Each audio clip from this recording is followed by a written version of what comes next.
The husband of the anesthesiologist who was killed after prosecutors say she treated herself with a tainted IV bag took the stand today in the trial of Dr. Raynaldo Ortiz. Good evening, I'm Clarice Tinsley. He was emotional as he recounted the traumatic way his wife died. Fox 4's Lori Brown is live at the Earl Cabell Federal Courthouse. Lori. Clarice, you could see that jurors were moved as they heard the horrifying details about how John Kaspar's wife, Dr. Melanie Kaspar, died after treating herself at home with an IV bag that prosecutors say had been secretly injected with dangerous drugs ready to hurt unsuspecting patients. John Kaspar said he would save his comments until the end of the trial, but he shared this with us about his wife of 30 years, months after she died in 2022. My wife was a great person and a great doctor. Kaspar told the jury that he and his wife Melanie met at Texas A&M and got married 3.5 years later. Dr. Melanie Kaspar was an anesthesiologist who worked at multiple medical facilities, including the Baylor Scott & White Surgicare in North Dallas. He testified that June 21st, 2022, Melanie Kaspar said she was not feeling well and tried to get her case covered, but went to work anyway.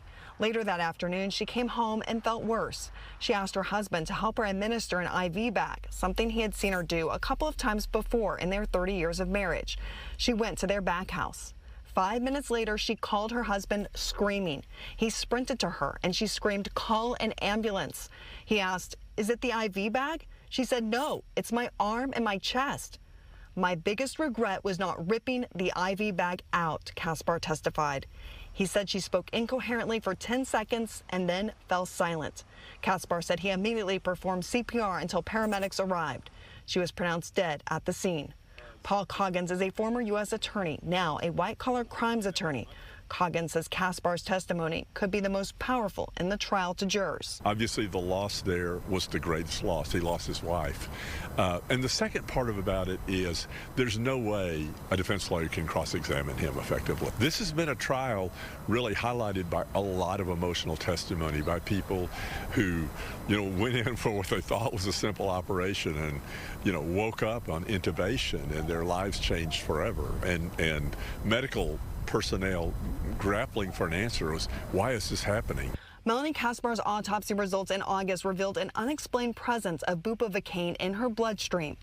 Earlier, the Surgicare's administrator, Ashley Burks, was on the stand again. She said the number of hospital transfers between May and August was staggering.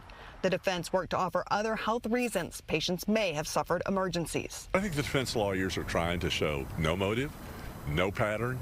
Others had access. This afternoon, an 18-year-old took the stand and testified about how he thought he was going to die when he woke up in the hospital after receiving one of the tainted IV bags. His surgeon also testified that the teen almost died on the operating room table. Peyton Yeager will have that part of the story tonight on Fox 4 News at 9. Lori Brown, live at the Earl Cabell Federal Building. Lori, thank you.